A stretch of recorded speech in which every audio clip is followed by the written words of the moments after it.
பிரியமானவர்களே, கர்த்தராகிய இயேசு கிறிஸ்துவின் நாமத்தில் அன்பின் வாழ்த்துக்கள். சங்கீதம் 34வது அதிகாரம் 18வது வசனம்.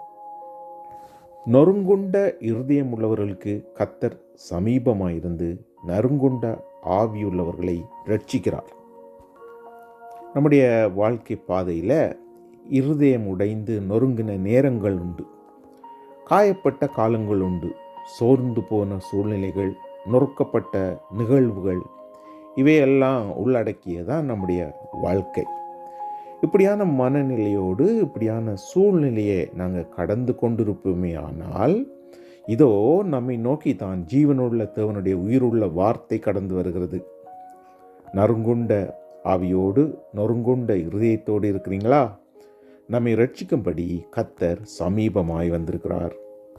நொறுங்கின இருதயம் என்பது நம்மை சுற்றி வெளியில் நடந்த சம்பவங்களால் நம்முடைய உணர்வில் உண்டான காயம், துக்கம், இழப்புகள், பிரிவு துயர், நிராகரிக்கப்படுவது, ஏமாற்றப்படும் போது, காட்டி கொடுக்கப்படும் போது, அவர்கள் நமக்கு துரோகம் செய்யும் போது, இதற்கெல்லாம் ஆண்டவருடைய பதில் தான், நான் உனக்கு தூரமாக இல்லை, நான் அமைதியாகவும் இல்லை, உங்களுக்கு சமீபமாக இருக்கிறேன். நறுங்குண்ட ஆவி என்பது நமக்கு உள்ள நடக்கிற நிகழ்வு. அந்த மனுஷன் சோர்ந்து போய் நம்பிக்கை இழந்து, தைரியத்தை இழந்து, பலனற்று வாழ்க்கையை தொடர விரும்பாத நிலை. இது நமக்கு உள்ள நடக்கிற ஆவிக்குரிய முறிவு. ஆண்டவர் சொல்கிறார், இதிலிருந்து நான் விடுவித்து ரட்சிக்கும்படி வந்திருக்கிறேன். லூக்கா 4:18 இதை நாங்கள் பார்க்குறோம்.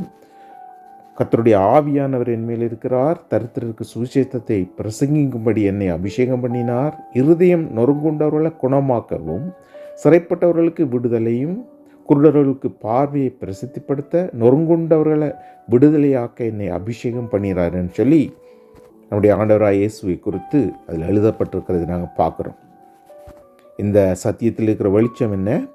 ஆண்டவர் நம்முடைய உடைந்த நொறுங்கின நிலைமையை கண்டு ஓடுகிறவர் இல்லை, மாறாக நம்மை நோக்கி ஓடி வந்து நமக்கு காயங்கட்டி எண்ணெய் பூசி அற்புதம் செய்கிறவர்.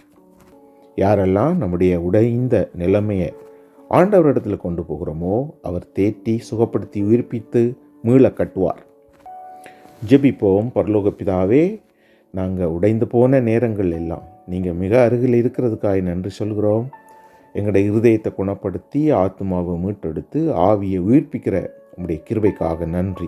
ஒரு தாய் தேற்றுகிறதை போல என் நேசர் நீங்கள் எங்களை தேற்றுகிறதுக்காய் கொடான கோடி சோத்திரம் சொல்லி இயேசு கிறிஸ்துவுடைய நாமத்தில் ஜெபிக்கிறோம் நல்ல பிதாவே, ஆமேன்.